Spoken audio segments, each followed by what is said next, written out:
lebih baik gitu ya. Oke Bu, baik, kami sebelumnya terima kasih kalau sudah mau diwawancara sama kami. Kami merupakan mahasiswa dari Universitas Atmajaya. Kita izin untuk merekam dan wawancara sesi wawancara kita hari ini. Sebelumnya boleh perkenalkan nggak Bu, namanya siapa? Ibu Indarsyah. Ibu Indarsyah. Ibu Indarsyah. Oke, saya lanjut ke pertanyaan yang pertama ya Bu. Bisa diceritain nggak sih Bu sedikit usaha ini tuh bergerak di bidang apa? Terus dan berdirinya ini sejak tahun berapa di lokasi ini? Di lokasi ini tahun 2003 tadi ya. 3 tahun ini soalnya saya mulai buka usaha di sini ayam bakar Faiz di komplek baru ini sejak 2023. 2023. Baik. Selanjutnya pertanyaan kedua, saat ini total jumlah karyawannya itu ada yang berapa ya? Ada berapa orang ya Bu? Yang kerja di sini? 3 orang ya. Oke. Itu tuh apakah masuknya shift-shiftan atau semua jadwalnya sama? Sama aja. Oke. Selanjutnya untuk pertanyaan ketiga, saat pertama kali ada karyawan yang baru masuk kerja gitu, apa yang melamar, apa aja sih hal yang pertama Ibu lakukan atau tunjukkan ke mereka supaya karyawan baru ini bisa tahu cara kerjanya mereka di sini tuh apa? Diajarin dulu mulai masak, mulai rapi-rapi, bersih-bersih. Jadi harus sesuai sama keinginan yang diusahain. Jadi 4 ya. Oke, setelah diajarin, bagaimana sih cara Ibu memastikan dan menilai kalau karyawan tersebut tuh benar-benar udah paham sama nggak salah lagi dalam bekerja? Harus dijagain, diawasin, diajarin, terus bisa terisi, bisa memahami lah kerjaan ini.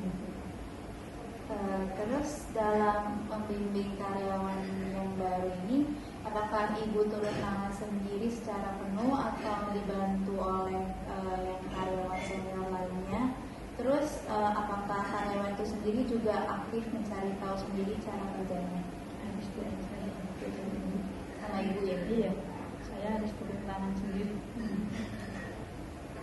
Terus pertanyaan selanjutnya, bagaimana Ibu menentukan nominal gaji awal untuk karyawan di sini? Terus apa pertimbangan utamanya? Dan apakah melihat keahliannya, pengalaman kerja sebelumnya, atau menyesuaikan dengan rata-rata gaji usaha sejenis di sekitar sini? Kalau saya nilai pekerjaan, kalau bagus ya aku gaji sesuai kerjaan.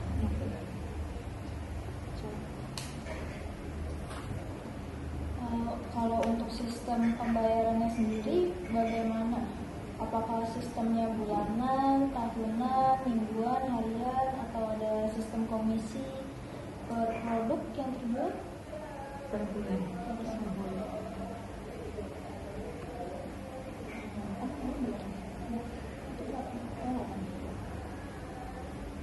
Terus selain itu, selain gaji pokok berupa uang tunai, apa ada komponen lain yang diterima karyawan, misalnya uang makan sehari-hari, ongkos transportasi, THR tahunan, atau bonus kalau ada penjualannya?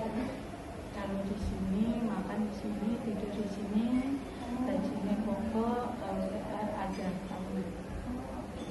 Kalau uang jajan, uang itu ada. Terus bagaimana cara Ibu memantau kualitas kerja karyawan sehari-hari untuk tahu siapa yang kerjanya bagus dan siapa yang kurang? Apakah Ibu mengawasinya secara langsung setiap hari atau ada evaluasi di waktu tertentu aja? Kalau saya mengawasi setiap hari gantian sama bapak. Shift setengah hari saya, shift setengah hari bapak. Jadi bisa mantu keuangan, bisa mantu kerja. Kalau nggak gitu, saya nggak bisa lepas.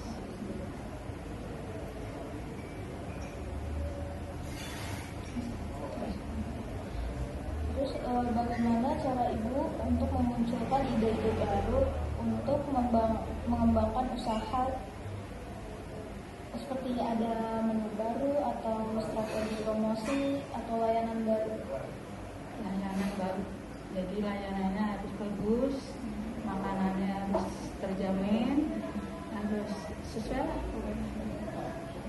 Berarti mempertahankan rasanya. Iya, rasa harus bertahan.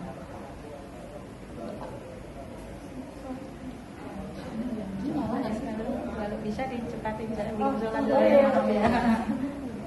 Nomor 13.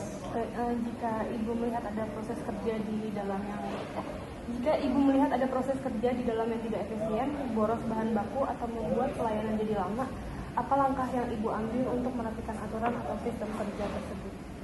Dirapikan, diajari biar gimana bisa melayani cepat, bisa bikin nyaman orang makan. Selanjutnya, saat usaha sedang ramai atau ibu ingin mengejar target penjualan baru yang lebih besar, itu bagaimana cara ibu memotivasi karyawan agar mereka mau bergerak cepat dan bekerja lebih besar? Harus mana ya? Harus kerjanya harus cepat, harus teliti, harus rapi, harus pokoknya dijaga kualitasnya. Pertanyaan terakhir, bagaimana cara ibu menjaga kekompakan dan rasa kekeluargaan di antara karyawan? Lalu jika sempat terjadi kesalahpahaman atau konflik antar karyawan, bagaimana posisi ibu dalam menyelesaikannya?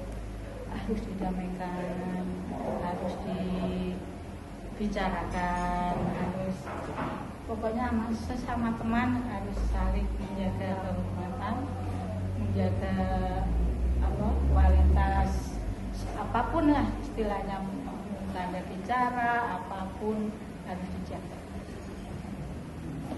Sekian pertanyaan dari kami. Terima kasih. Terima kasih Bu atas Maaf ya kalau ada itu. Iya, terima kasih